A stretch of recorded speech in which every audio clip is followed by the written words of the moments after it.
December 4, 1991. Pan American World Airways, the airline that shrunk the globe, filed for bankruptcy. $2 billion in losses.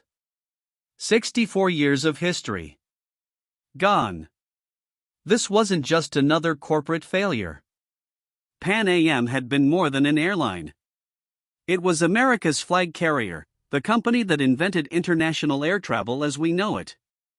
It pioneered transoceanic routes, introduced the jumbo jet, made the world smaller.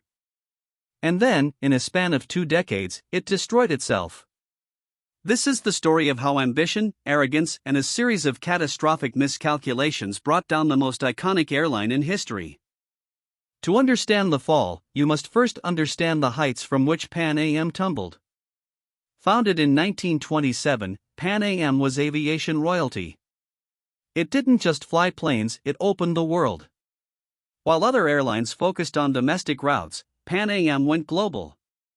China, South America, Europe, Africa. By the 1950s and 60s, Pan Am was synonymous with international travel. The blue globe logo meant prestige, glamour, adventure. Flight attendants were celebrities. Pilots were heroes. Flying Pan Am wasn't transportation. It was an experience. A statement. You weren't just going somewhere. You were going somewhere in style. Behind Pan Am's success was one man, one trip. Visionary. Empire builder. Ruthless competitor. Tripp saw what others couldn't. He understood that the future belonged to whoever could move the most people the farthest distance for the least money. In 1965, he made a bet that would define aviation history. He went to Boeing with a challenge: build me an airplane twice as big as anything flying. Boeing said it was impossible. Tripp didn't care. He ordered 25 of them anyway. The result was the Boeing 747. The jumbo jet. And Pan Am would be the first airline to fly it. January 1970. Pan Am inaugurated 747 service from New York to London. It was a spectacle.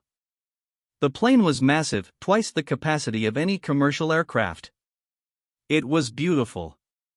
It was revolutionary. And it was a financial nightmare. The 747 cost $24 million per plane in 1970 dollars. Pan Am had ordered 25.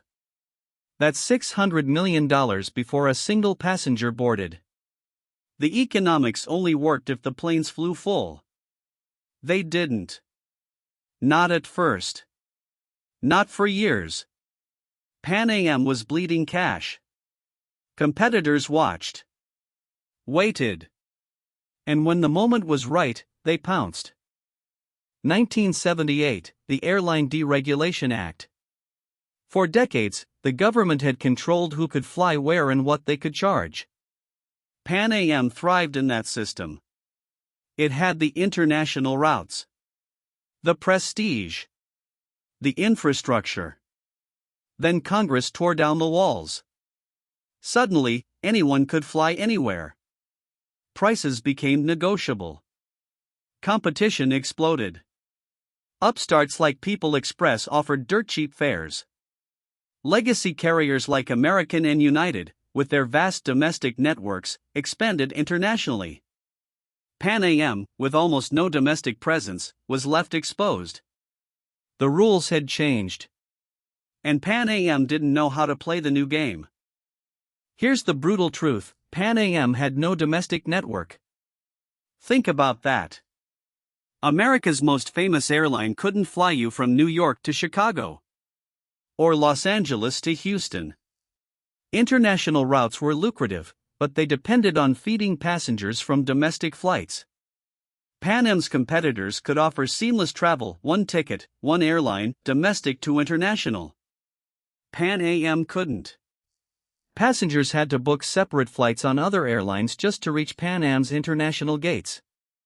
It was inefficient, frustrating, Expensive. Pan Am tried to buy domestic routes. Regulators blocked them. By the time deregulation arrived, it was too late. The flaw was fatal. 1980, Pan Am made a desperate move. It paid $437 million, nearly $500 million, to acquire National Airlines. Finally, a domestic network. Finally, a way to feed the international routes. Finally, a chance to compete. Except it was a disaster. The two airlines had completely different cultures. Different fleets. Different systems. Integration was a nightmare. Employees clashed. Operations snarled. And the routes Pan Am acquired? They were the wrong ones. Mostly to Florida. Not the transcontinental network it needed. Pan Am had spent a fortune on a mediocre solution to a fundamental problem. The hemorrhaging continued. Desperate for cash, Pan Am began selling off its crown jewels. In 1981, it sold the Pan Am building in Manhattan, the towering symbol of its dominance, for $400 million. The building that bore its name. Gone. Then came the hotels. The training facilities. The Pacific routes, sold to United. The prized London routes, sold to United for another $400 million. Every sale brought temporary relief. And permanent damage. Pan Am was cannibalizing itself. Selling tomorrow to survive today. Each asset that left weakened the company further. The death spiral had begun. There would be no way out. December 21, 1988. Pan Am Flight 103 exploded over Lockerbie, Scotland. A terrorist bomb. 270 people dead. It was a human tragedy of unspeakable proportions. And for Pan Am, it was the beginning of the end. Investigators found that security had been lax. Warnings ignored. The airline's reputation, already damaged by years of decline, shattered completely. Passengers stopped booking. The brand became synonymous not with glamour, but with death. Lawsuits piled up. Insurance costs skyrocketed. Pan Am was already dying. Lockerbie was the wound that wouldn't stop bleeding. The airline would never recover. By 1990, Pan Am was a company in freefall. The numbers were staggering. Losses mounted quarter after quarter. Debt ballooned beyond any hope of repayment. The workforce, once over 40,000 strong, had been slashed repeatedly. Market share evaporated as passengers fled to competitors. Every metric told the same story: this company was finished. Wall Street knew it. The industry knew it. Even Pan Am's own employees knew it. The only question was when, not if, the end would come. These weren't just numbers. They were a death certificate being written in real time. Summer 1991. One last desperate attempt. Pan Am negotiated to sell most of its remaining assets to Delta Airlines for $416 million. Delta would take the European routes. The Northeast Shuttle.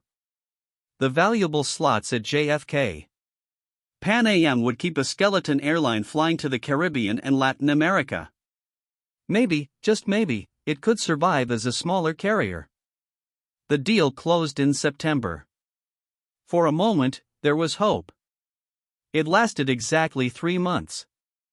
Without the European routes, Pan Am had nothing left worth saving. The remaining operation lost $3 million a day. The end came swiftly. December 4, 1991. Pan Am announced it would cease operations immediately. The news sent shockwaves through the industry. Not because it was unexpected, everyone knew it was coming. But because of what it meant. The airline that had defined an era was gone. Passengers stranded around the world scrambled for alternative flights. Employees learned they were jobless from television news. creditors would recover pennies on the dollar. The blue globe logo, once visible on every continent, would soon exist only in museums and memories. Pan Am was dead.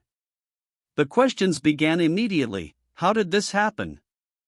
And could it have been prevented? So what killed Pan Am?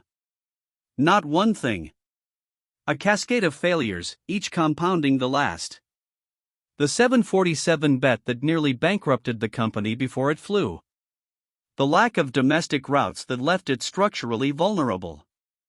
Deregulation, which destroyed its protected international monopoly. The disastrous National Airlines acquisition. Management's failure to adapt. The asset sales that weakened it further. And finally, Lockerbie, which destroyed whatever brand equity remained. Any one of these might have been survivable. Together, they were lethal. Pan Am didn't die from bad luck. It died from bad decisions, made consistently, over 2 decades. Industry observers were blunt in their assessment.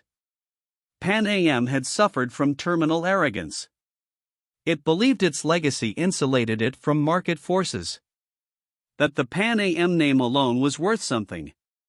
That competitors would never catch up. That regulators would protect it. That passengers would remain loyal. Every assumption proved false. Meanwhile, competitors like American and Delta watched Pan Am's mistakes and learned from them. They built domestic networks. They adapted to deregulation. They invested wisely.